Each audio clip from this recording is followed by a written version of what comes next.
Hello guys, welcome back to my channel. सबसे पहले मेरी तरफ से आप सबको राधे राधे। आज मैं अपने चैनल पर जो भजन लेकर आई हूँ गायत्री जी का, बहुत ही सुंदर, बहुत ही प्यारा भजन है। आप लोग लास्ट तक देखिएगा, बहुत ही अच्छा लगता है, बहुत ही प्यारा लगता है। अगर अच्छा लगेगा तो लाइक शेयर सब्सक्राइब जरूर कर दीजिएगा और कमेंट में जय गायत्री माता जरूर लिखिएगा। महिमा बा तोहरो या पार हो, जय हो गायत्री मैया। महिमा बा तोहरो या पार हो, जय हो गायत्री मैया। माला किताब फूल हथवा में शोभे, माला किताब फूल हथवा में शोभे। चमय चमय रूप मैया मनवा के मोहे, चमय चमय रूप मैया मनवा के मोहे। बरसे सनहिया के धार हो, जय हो गायत्री मैया। बरसे सनहिया के धार हो, जय हो गायत्री मैया। महिमा बा तोहरो या पार हो, जय हो गायत्री मैया। तोहरे सरनिया में जे मैया आवे, पाप दुखे कट जाला सुखवाऊ पावे।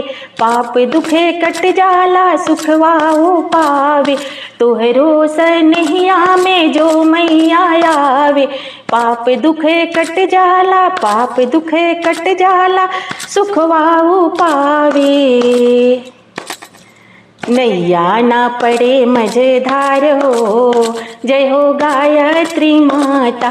नैया ना पड़े मझधार हो, जय हो गायत्री माता। महिमा बा तोहरो या पार हो, जय हो गायत्री माता। भगतन पे हरदम तू रखिया नजरिया, बूझे न असरा के कबहू दियरिया। बूझे न असरा के कबहू दियरिया। दीहा अवगुणवा विसार हो, जय हो गायत्री माता। दीहा अवगुणवा विसार हो, जय हो गायत्री माता। महिमा बा सबसे अपार हो, जय हो गायत्री माता। महिमा बा तोहरो अपार हो, जय हो गायत्री माता। अगर ये भजन अच्छा लगा होगा तो कमेंट में ज़रूर बताइएगा और जय गायत्री माँ ज़रूर लिखिएगा। फिर मिलती हूँ अगले भजन में, तब तक मेरे तरफ से आप सबको जय राधे राधे।